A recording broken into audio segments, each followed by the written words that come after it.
What's up, everyone? Today I want to show you guys how to play the new Storm Spirit and how strong this hero is with the new 7.31 patch.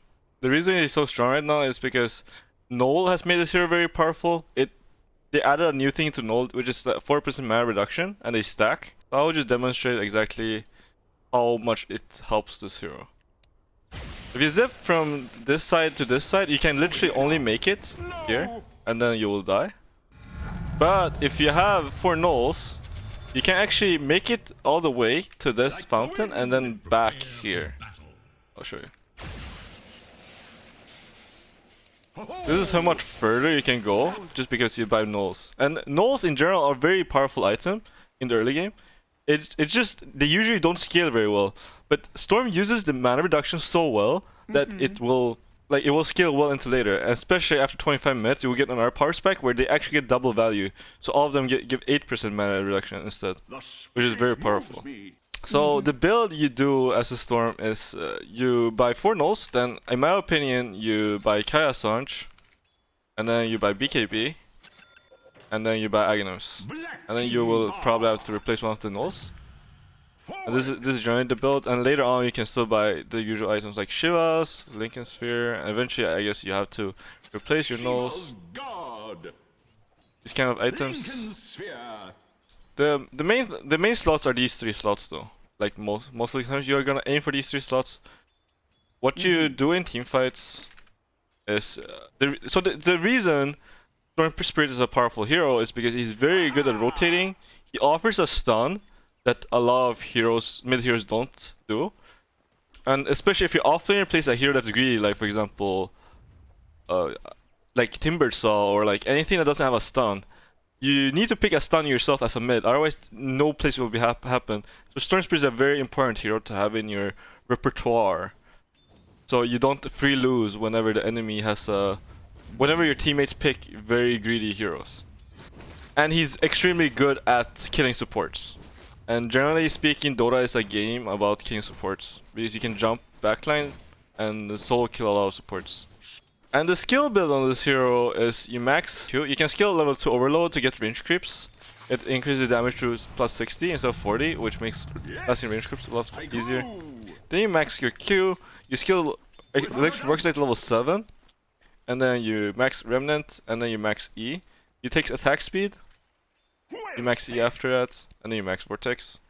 And the talent you take is attack speed, health, electric vortex, and the overload bounce. That are the talents you take. So the way you play team fights as Storm, before Aghanim, is what you do is you just jump the support. And another thing I want you guys to do is to vortex while you're jumping in the air. So you can cast spells while you're jumping in the air, for example like that. A big mistake people do sometimes is they try to wait for overload hit and then the vortex, but then you're not in range anymore. So for example, it looks like this. Okay, it doesn't look like this. They usually run away when you wait for overload hit. So what I want you guys to do is while you're flying in the air, you just spam vortex, and you ignore the first overload hit. It's significant damage, but it's gonna save you a lot of the time where the enemy just runs away because you're trying to wait for overload.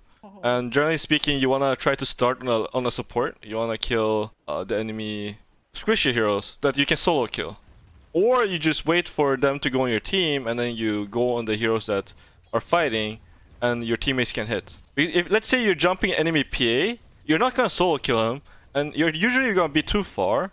Like you're gonna be too far. For example, let's say I jump here and my teammates are here, and I go on this PA.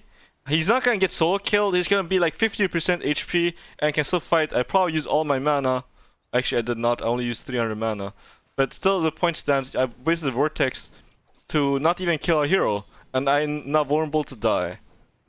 Which means that I should just aim supports instead and kill them, which has way higher impact than dealing 50% damage to a core.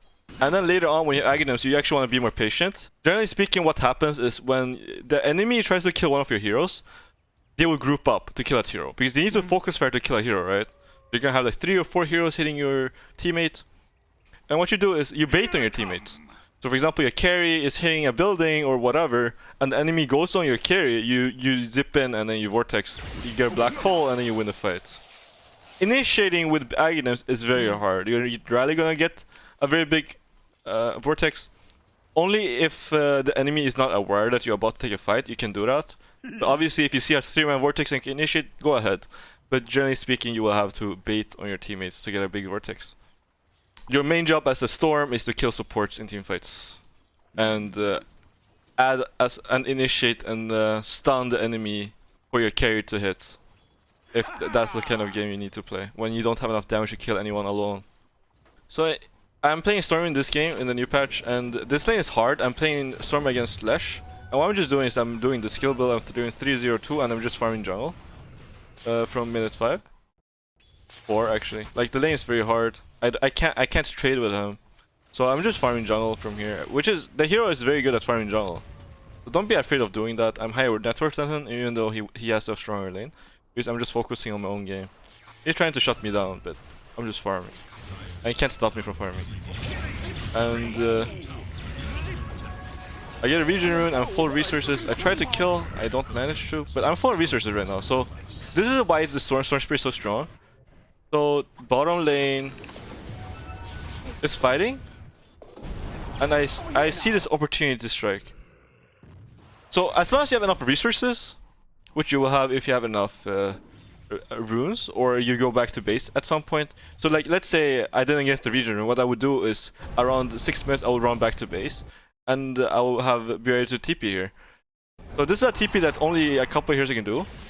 Like stun hero, like Queen of Pain, Storm Spirit, Ember Spirit, Void Spirit, these heroes can make this play. Because the Husker is so far down, but I can still reach him because I'm a Storm Spirit. And because of triple null, I have a lot of mana. I'm very strong at this time. These kind of rotations are going to be very powerful. And then I'm dying here, but we kill their Husker, which is very important.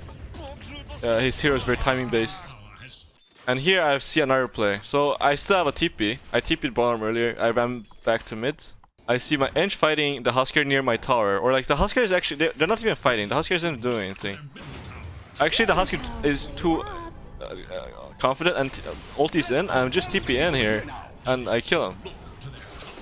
As I said, there's not many heroes that can do this. And then I keep playing with my teammates. So if you buy 4 Knolls, for example, you're very strong. Knolls are very cost efficient in the early game.